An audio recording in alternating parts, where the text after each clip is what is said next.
1984 witnessed two great things.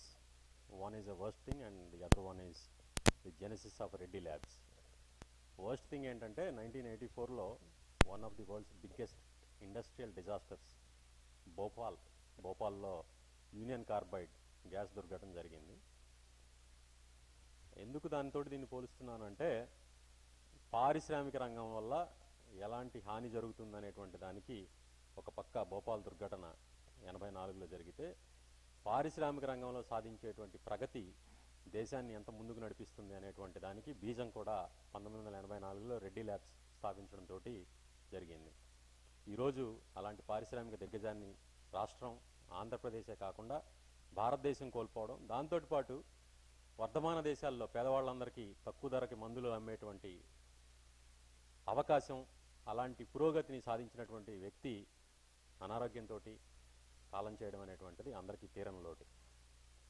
మనం అందరం pharma రంగంలో హైదరాబాద్ని బల్క్ డ్రగ్ క్యాపిటల్ ఆఫ్ ఇండియాగా, in fact bulk drug capital of the వరల్డ్గా హైదరాబాద్ని మార్చడంలో, ఆ పురోగతిని సాధించడంలో డాక్టర్ అంజిరెడ్డి గారి పాత్ర, ఆయన వేసినటువంటి బీజం గురించి ఎంత చెప్పుకున్నా అది తరగనటువంటిది. అయితే 2-3 విషయాలు ఉన్నాయి. 1984కి ముందు మీరు ఆంధ్రప్రదేశ్ కాకుండా భారతదేశ ఆర్థిక రంగాన్ని పరిశీలించినట్టయితే కేవలం 4 లేదా 5 ఇండస్ట్రీస్ మాత్రమే ప్రముఖంగా అందులో అందరూ ఇన్వెస్ట్ చేసేవాళ్ళు లేదా అందులో ప్రవేశించేటువంటి వాళ్ళు. మొదటిది ఎనీథింగ్ రిలేటెడ్ టు ఆగ్రో. భారతదేశం, ఆంధ్రప్రదేశ్ ముఖ్యంగా అప్పటి వరకు కేవలం వరి పంట మీద లేదా మిగతా పత్తి, మిరప లాంటి, పసుపు లాంటి పంటల మీద ఆధారపడినప్పుడు పాడి పరిశ్రమ, కేవలం ఈ వ్యవసాయానికి సంబంధించినటువంటి పరిశ్రమల చుట్టూనే ఆంధ్రప్రదేశ్ ఆర్థిక రంగం, అలాగే భారతదేశ ఆర్థిక రంగం కూడా తిరుగుతూ ఉండేది. లేదు అంటే భవన నిర్మాణానికి సంబంధించి స్టీలు, సిమెంటు, ఇంకా ఆటోమోటివ్ ఇండస్ట్రీస్, యాక్సెసరీస్ కానీ ఆటోమోటివ్స్ కానీ, మీకు విజయవాడని తీసుకున్నా, హైదరాబాద్ని తీసుకున్నా బస్ బాడీ బిల్డింగ్లు, ఇంజన్కి కావాల్సినటువంటి యాక్సెసరీస్ తయారు చేసే ప్రెషన్ ఎక్విప్మెంటు, కేవలం ఇలాంటి, లేదా అక్కడక్కడ chemical factories, molasses factories, ethyl alcohol తయారు చేసేటువంటి ఫ్యాక్టరీస్ మాత్రమే ఉండేవి.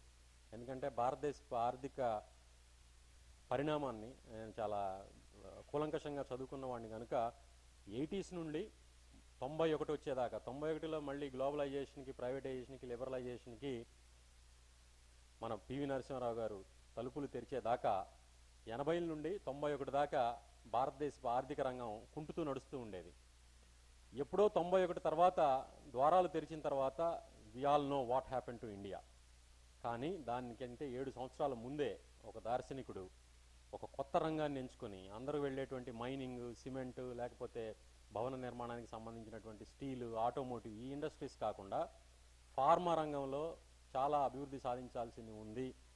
అప్పటిదాకా mid-80s దాకా ఇండియన్ ఫార్మా ఎలా ఉండేదంటే ఇంపోర్ట్ డిపెండెంట్.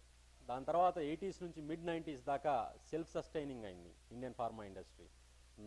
mid-90s నుండి as of today it's export driven industry. ఈ మార్పుకి బీజం వేసినటువంటి మూలస్తంభం డాక్టర్ అంజిరెడ్డి గారు. రెండోది, ఈ పారిశ్రామిక అభివృద్ధి సాధించడంలో, అట్లాగే ఇన్ఫ్లేషన్ రేటు mid-90sకి వచ్చేసరికి 10% తగ్గిపోవడంలో ఫార్మా ఇండస్ట్రీ కంట్రిబ్యూషన్ చాలా ఉంది. దానికి మూల కారణమైనటువంటి వ్యక్తి డాక్టర్ అంజిరెడ్డి గారు కనుక ఆయన్ని మొత్తం భారతీయులందరూ ఆయన్ని స్మరించుకోవడం, ఆయన సేవల్ని కొనియాడుకోవడం అనేటువంటిది మనందరం తప్పనిసరిగా రుణపడి ఉంటాం. రెండో విషయం ఏంటంటే మనందరం గమనించాల్సింది, ఎల్పిజి, లిబరలైజేషన్, ప్రైవేటైజేషన్, గ్లోబలైజేషన్ అనేటువంటి ఫినామినా మొదలైన తర్వాత కొన్ని ఉద్యోగాలకి గ్లామర్ వచ్చింది.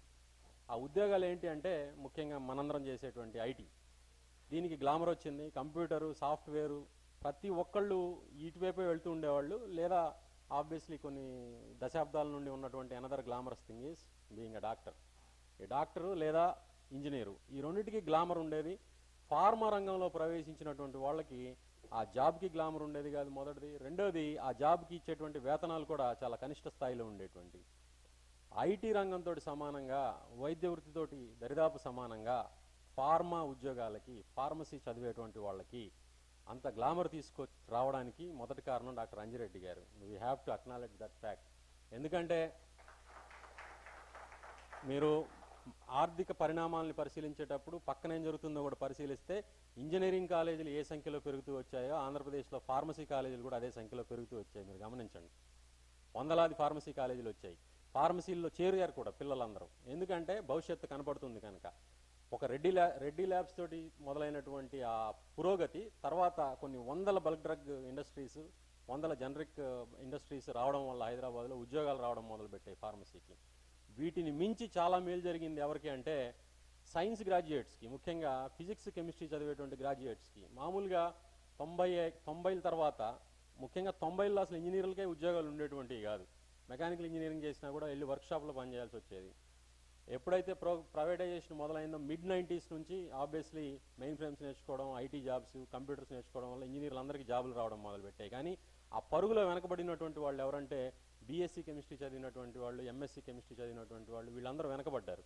కేవలం ట్యూటోరియల్స్లో పనిచేయడానికి, టీచర్లుగా పనిచేయడానికి తప్ప వాళ్ళకి అవకాశాలు లేనటువంటి పరిస్థితుల్లో వాళ్ళందరికీ సరైనటువంటి వేతనాలు, చక్కగా వాళ్ళు చదువుకున్న దాన్ని వెళ్ళి ల్యాబ్లో పనిచేయగలిగేటువంటి, ఫ్యాక్టరీలో పనిచేయగలిగేటువంటి అవకాశాన్ని ఫార్మా రంగం కల్పించగలిగిందంటే దానికి కూడా ఆద్యుడు డాక్టర్ అంజిరెడ్డి గారు.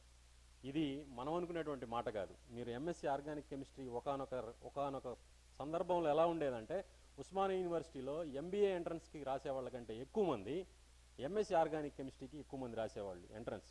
తర్వాత ఆ సీట్లు అంత త్వరగా ఫిలప్ అయిపోయాయి. ఎందుకంటే అయిపోయిన వెంటనే ఫార్మా ఇండస్ట్రీలో జాబ్ వస్తుంది అనేటువంటి గట్టి నమ్మకం వల్ల అన్నమాట. అంత ఇట్ ఈజ్ అన్ అచీవ్మెంట్. అంటే పోలరైజ్డ్ ఎడ్యుకేషన్ సిస్టమ్ ఉన్నప్పుడు ఇదా అదా, ఎంపీసీయా బైపీసీయా, తర్వాత ఇంజనీరింగా మెడిసినా అనేటువంటి పరిస్థితి ఉన్నప్పుడు ఒక సైన్స్ గ్రాడ్యుయేట్కి కూడా భవిష్యత్తు మీద నమ్మకం, నాకు ఉద్యోగం వస్తుంది, ఆ రంగంలో నేను ఎదగగలను అనేటువంటి నమ్మకానికి ఆ ఆద్యుడైనటువంటి వ్యక్తి ఆంధ్రప్రదేశ్లో ఫార్మా రంగంలో ఔషధ తయారీ పారిశ్రామిక దిగ్గజంగా అంజిరెడ్డి గారు వేసినటువంటిది. బయటికి అంత ఈజీగా కనపడదు కానీ లోతుగా తరచి చూస్తే ఇది చాలా విలువైనటువంటి కంట్రిబ్యూషన్ ఆయన చేసినటువంటిది. ఇక ప్రతి విజేత తన మూలాలను ఎప్పుడు మర్చిపోడు. దానికి సజీవ ఈరోజు తార్కాణం ఆయన స్థాపించినటువంటి ఫౌండేషను, ఆయన చేపట్టినటువంటి ఫిలాంథ్రపిక్ యాక్టివిటీస్.